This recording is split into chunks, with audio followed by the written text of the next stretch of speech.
Muyonjo Hussein, sponsored by the National Unity Platform.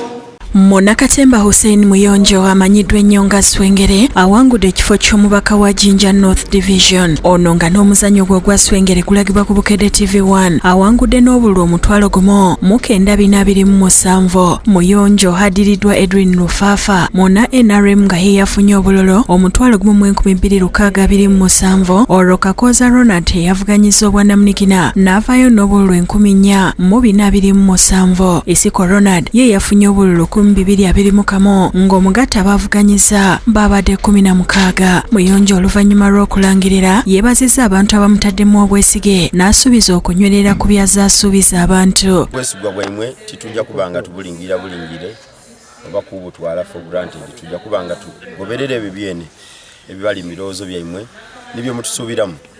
Tujja kubanga tusobola okuba tubikola n'okubanga tubibatuusaako. Ekisingira ddala bukulu obuwanguzi buno tibwa Muyonjo Hussein ng'omuntu, tibwa abantu ba Jinja North ng'abantu, tibwa abantu bw'abasoga ng'abantu bonka, aye buwanguzi bw'Abannayuganda bona. So tubeebaza okuba ng'otalo mulubairemu kubanga akalulu kabaire nga kali kubuuzibwa ensi yona nga buli muntu ali kubuuza Muyonjo Hussein oba Swengere ali kukola atya.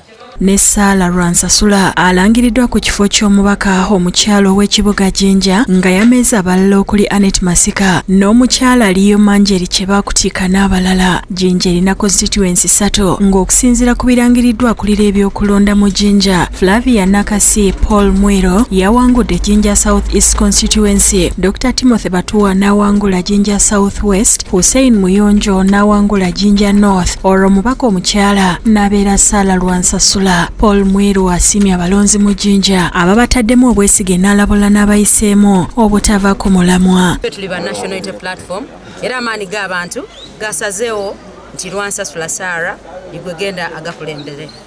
Era nze okusoomooza gye ndi abaana dynasty nendo basuubiza era nga bwe mbaire mbasuubiza buti ekiseera kituuse. Okusobola otegeera ennono d'ekibiina okusobola atulita mu nkola sa tuweereze nga tubane system etafiira bukulembeze okuva mu kwa bwo bene tochi yoboine awandi wetuluze nga tibatuyibye. N'atwala ebyokulonda Mayuge Ann Ahebwa alangiridde ebivudde mu kalolo. Okulangirira kubadde ku Mayuge Town Council. Akalulu kagenza okuggwa ng'omumyuka wa Ssaabaminisita owookusatu era omubaka omukyalo w'e Mayuge Hajjatiisanga Rukia Nakadama azeemu n'awangula akalolo. Akalulu k'Ebunya West kawanguddwa Agre Bajeere era nga naye akwatidde ekibiina kya NRM bendera. Ekifo kya Bunya South balangiridde Saleh Mpatawa owa NRM. Yo Ebunya East ekifo kiwanguddwa Alex Korowa nga naye muna NRM. Oluvannyuma lw'okubalangirira balaze bye bagenda okutandikirako.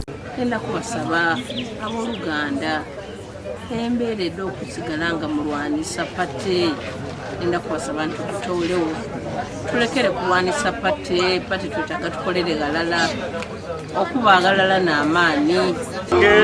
Nti tukole emirimu tukuze constituency yaife era nenda okweyanza n'abantu babuna West ne Mayuge district awalala.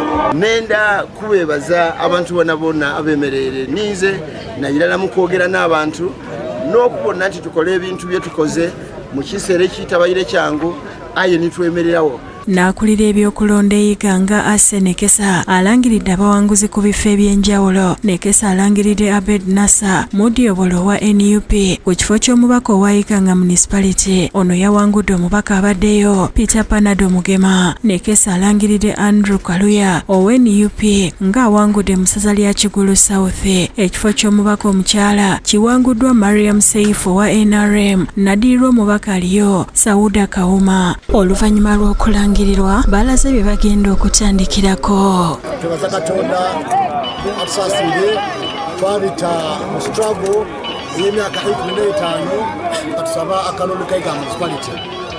Nebaza abatyabi baiganga municipality okulwana emyaka 15 kati batwireko paka iga municipality kuwirwa. Ndikusuubiza Abannayuganda kino ekigambo mukitoole kunze nti tijja kulekulira iganga munsuubiremu ebirungi kubanga era ebirungi byange mubaire mu bibona.